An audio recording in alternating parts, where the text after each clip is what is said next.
learn not to turn this on too soon. Test. Test? There you go. Oh, yes, it's working. Okay, good morning, and thank you all for being here. This is going to be really fun for me, I hope for you. Oh, yeah, before we get started, I forgot something. John and Henrietta, this is my husband, John, and my friend, Henrietta. Would you bring the baskets up here, please? Anybody who hasn't turned in their little notes on the randomly shaped pieces of paper?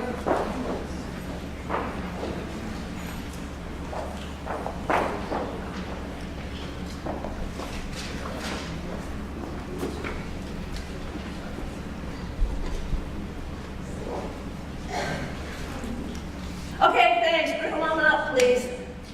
Oh, get through us. Thank you. It's very important that you contribute to this today, because this is about you. I already know this stuff, so this is about you. Thank you very much. Oh, geez. Are you okay? Yeah, I'll be all right. Oh my God, it's chaos!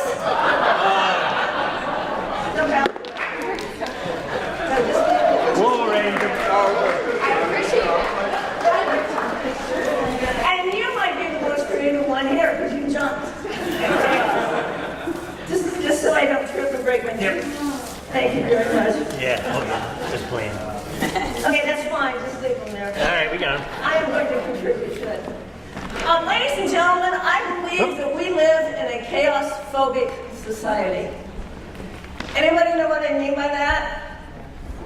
Help? Yes, you're close. I'm sorry. Oh, no worries. No apologies, please. We're not going to do that. I believe people are terrified of lack of order. Lack People of are structure that they terrified recognize. Lack of order, what else? Lack of structure that they recognize. Lack of structure that they recognize, okay? Anybody gonna argue with that? All right. I think we live in a society that's phobic about chaos, and I want to tell you a chaos story to sort of reinforce that idea. I will tell you when to switch the slides won't do yet, okay? Yeah, John and Henrietta are clearly my assistants today, thank you.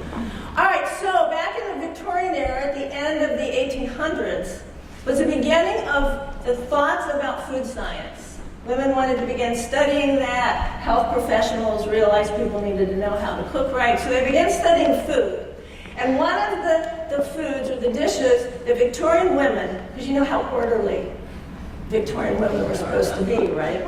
One of the dishes that they never wanted to serve was a salad, which we are just learning today the value of salad. But the reason they didn't want to serve a salad is because no matter how hard they tried to contain that lettuce and those little chopped up vegetables in a nice, beautiful pattern, the salad would always go chaotic. And so they didn't serve salads until there was one great invention by the Knox Company, and that was instant gelatin. So in the past, before this, women had to, never thought of that as a great invention, did you? Before that, women had to boil the bones of the animals they'd slaughtered for a long, long time to get this, gelatin stuff. Now they could just mix some hot water with a little powder, pour it into this beautifully decorated, perfectly symmetrical container we call a jello mold, and add all their little chopped up vegetables to that, controlling them perfectly exactly where they wanted to stay. And they called that perfection salad. So the opposite of chaos to the Victorian people would be perfection. Cleanliness is next to godliness, that kind of thing. Okay, and if we have no chaos, things don't change. Isn't that nice? Wouldn't that be nice if we could all live like Beaver Cleaver? At least all of us wealthy white folks could live like Beaver Cleaver. John grew up like Beaver Cleaver. And so people don't want change to resist that. But even if we've decided we wouldn't have any more change, we couldn't help it. Change happens naturally. The physicists have developed a theory called chaos theory, and my friend Henrietta's Aunt Mary, see, she's British, her Aunt Mary was the woman, unaccredited, who came up with chaos theory. With a couple of guys she was working with, they got all the credit. But according to chaos theory, the universe tends towards disintegration. Things naturally fall apart. Chaos is the natural direction of the movement of the universe. Oh. You're the one who had Chaos. to turn off your phone. That came right away, didn't it? Yeah. He's my automatic phone reminder system, and he's forgot to turn on his phone. Okay, so if you think about it, in the universe, there's so many more possibilities for chaotic arrangements than there are for organized arrangements of all the elements in the universe. So that's an art teacher's view of chaos theory. So the force that then drives things towards chaos is called entropy. So let's talk about entropy for a minute. We need a tomato. Yep, there we go. Now, tomatoes, at their peak, are close to perfection. They're symmetrical, they're contained in their peeling, they're a beautiful color, everything is well organized, until they hang on the vine too long. Then they start getting sucked up and turning brown, and eventually they fall off the vine, splat, and they come apart. And all their elements, their skin, their pulp, their seeds, their juices, their molecules, their atoms, all disintegrate, fall on the ground, suck into the earth, maybe disappear. The tomato has become chaos. But to the creative forces, chaos, wait a minute, I've got this right, yes. To the creative forces, chaos is not destruction. To the creative forces, it is potential. So think about it. Those elements of that tomato that are all over the earth can come back again as food for worms, for other tomatoes. They can come into rose bushes and become a beautiful scent. They can be compacted over eons and become a rock. They can be evaporated out past the edges of our atmosphere into outer space and mix with other elements and become new stars. Oh, the possibilities. The possibilities. Oh no, see chaos already. Notes are on the floor. The possibilities. Because creativity is the antidote to chaos. You guys are the antidote to chaos in the world. And we need chaos. Old tools, old ways of doing things, long-held solutions are applied to problems and don't work anymore, to new problems and don't work anymore. Ways of life become cumbersome and boring. Tomatoes fall apart. Slide, please. We need chaos. And this is the time when creativity and creative people step up and maybe save the world.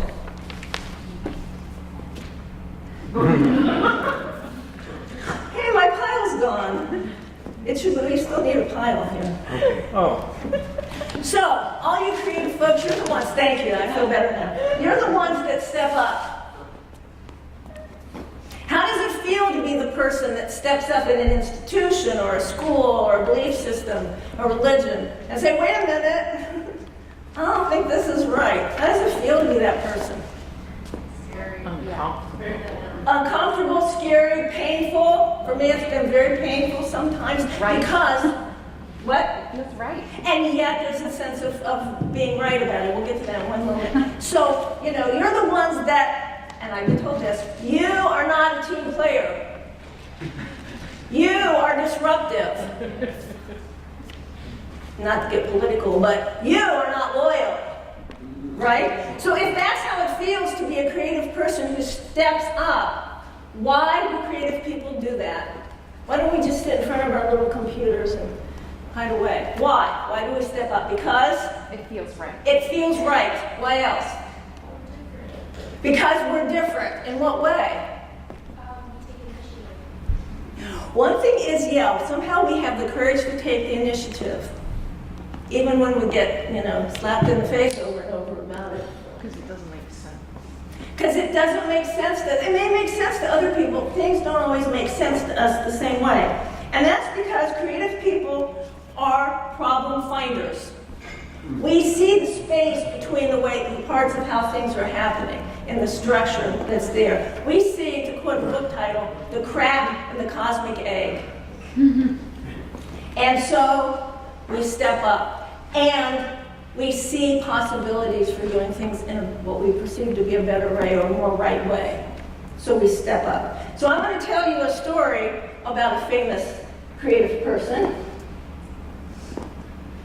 Know who did that? Picasso. Okay, when Picasso was a young man, he did paintings pretty much like everybody else in his time. This is the end of the 1800s, around the turn of that century, which is hard for me to say because to me that was the only century. But anyway, the turn of that century.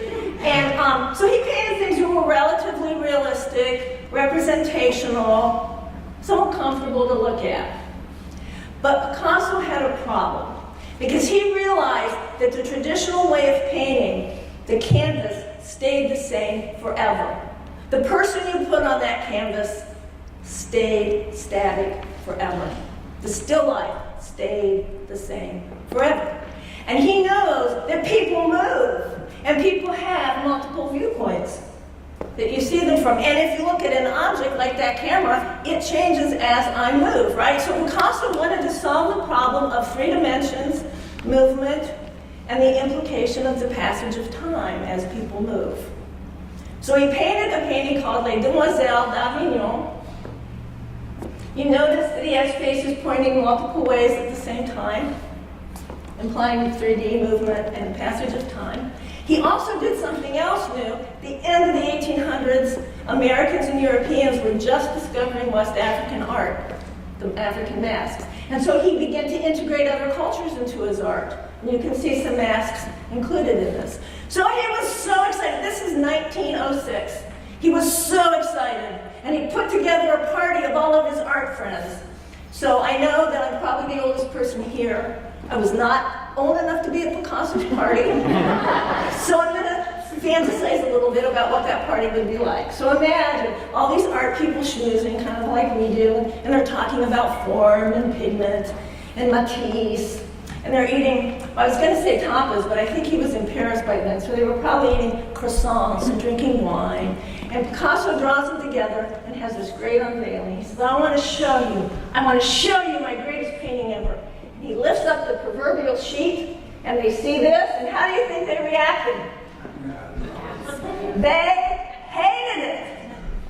And they resented him. They were angry at Picasso. Because they said that he destroyed form as everyone knows it. As you know, we need to be very cautious about that word, everyone. But mommy, everyone's doing it. We can't change. Everybody has always done it this way, right? So Picasso experienced rejection. Any of you ever experienced rejection for any of your ideas? What? Not all the hands went up? Yes, we know how that feels. Well, it felt bad to Picasso too, so he put the painting away and didn't bring it out again or show it to anybody for 9 years. Why did Picasso create chaos in the art world? He was sick of order because it didn't work right for him. It didn't reflect reality as he knew it. He had ideas on how to do it maybe better or more completely, to paint more completely. The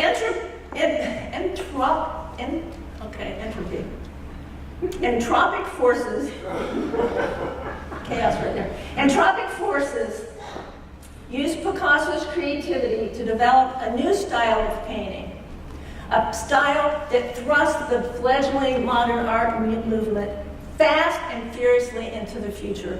It changed all our lives. So if entropy is not already at work on an art style or an institution or a school or sometimes a family or a group, then creative people feel compelled to step in and to take apart the status quo, to make chaos. Okay, but there's good news. If you change it, thank you. There's good news. And the good news is that within chaos are all the elements necessary for making new patterns, different connections, and stronger structures. Oh, the possibilities that will present themselves, and be actualized. Oops, I forgot. So here's another creativity story, the one David has asked me to tell. And I want to say, first of all, David, wherever you are, I'm just so honored by the comments you make about my PhD. It did not come out of a lofty place, but inspiration and chaos. And this is what happened. So back a few years, I was in the middle of a classic midlife crisis at exactly the age that Carl Jung says a woman should experience a midlife crisis. And so it was 3 o'clock in the morning. I couldn't sleep. I was folding copious loads of laundry and watching TV. And it was a show that was highly esteemed then. The host name we don't mention anymore. But the guest star was she wasn't a star, but the guest was a deposed African princess from Uganda. You can change the slide now. Before I go on, you need to understand that when I was in undergraduate school, the one course that had really significant meaning to me, besides my general art history course, was my African art studies. And I was so moved by this, so connected to this, that African art has affected my worldview, my spiritual beliefs, and the decor of my living room. So back to the story. So I'm watching this African princess. I was stunned by her. She seemed like the most eloquent, elegant, beautiful, intelligent, poised woman I had ever seen. And I felt something stirring in me. I felt something happening. And what it was reconnecting with all that excitement I had in undergraduate school. The joy of learning, the curiosity, the wanting to know.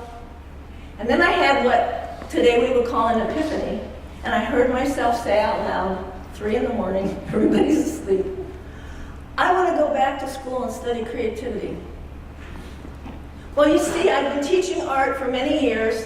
I had students that I knew were different, who navigated the world differently, who were not treated very well or very well understood by other people. I wanted to understand them. I wanted to understand my own children who were continually messing up my house, creating things, making restaurants in the living room and stuff like that. And I wanted to understand myself and how I got into this midlife crisis and who I am in this world that I didn't quite fit in with. So I ran at 3 in the morning, I probably crawled, but I went to the bookcase and I happened to have an OSU course bulletin. So I pulled it out and I went through it, page by page. Finally, I found one course on creativity. One was enough. So the next morning, I signed up for it. These were the days when the bulletin was on paper and you called the university and said, I want to sign up for this course. What year was it? Well, after Picasso's party. I think it was in the 80s, the late 80s. Probably the late 80s, early 90s. I just thought they needed to know. Don't ask your husband to be your assistant.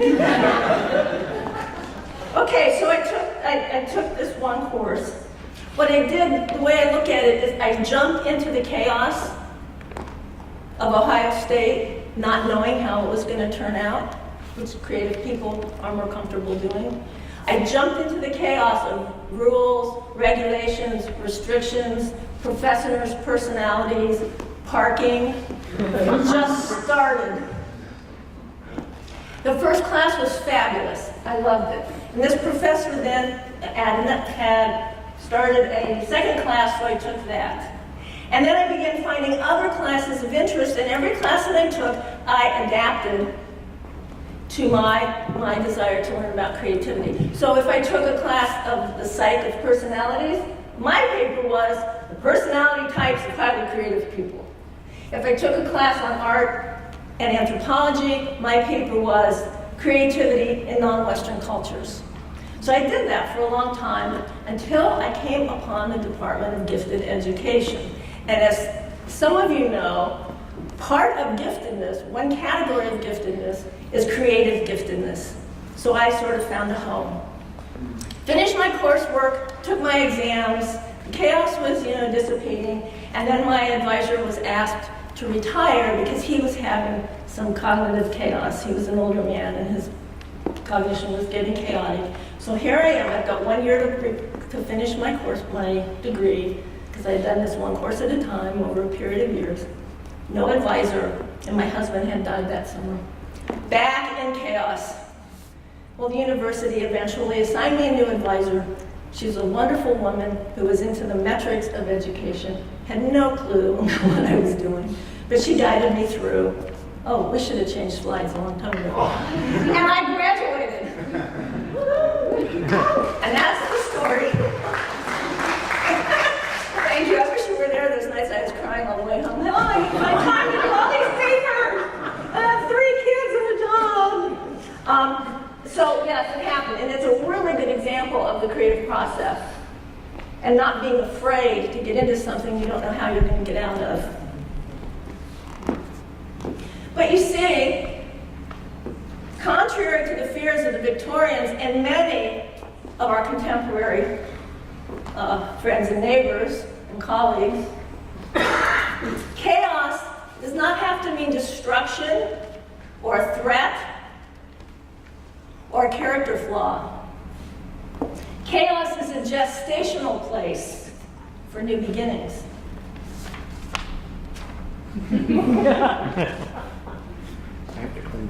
I loved my drama class in high school. Okay, so as you see, we've scattered your ideas here on the floor in a very chaotic, disorganized way. When you leave today, after you schmooze and have more coffee and talk to Henrietta about her Aunt Mary, or talk to John about how old I am, or whatever it is, please come back and pick up one of these papers and read what somebody's written. It might just turn out to be your new, great idea. These ideas are not new, ladies and gentlemen. They date back at least, well, they date back to the, not yet, go back. They date back, they date back to ancient Greek culture where they believed in the goddess Chaos. And they believed that she was the empty space from which all other things in the universe came. And even further back than the ancient Greeks now, the ancient Chinese in the I Ching wrote, "Chaos, where brilliant dreams are born." I embrace your dealing with chaos and all the ideas that come from it.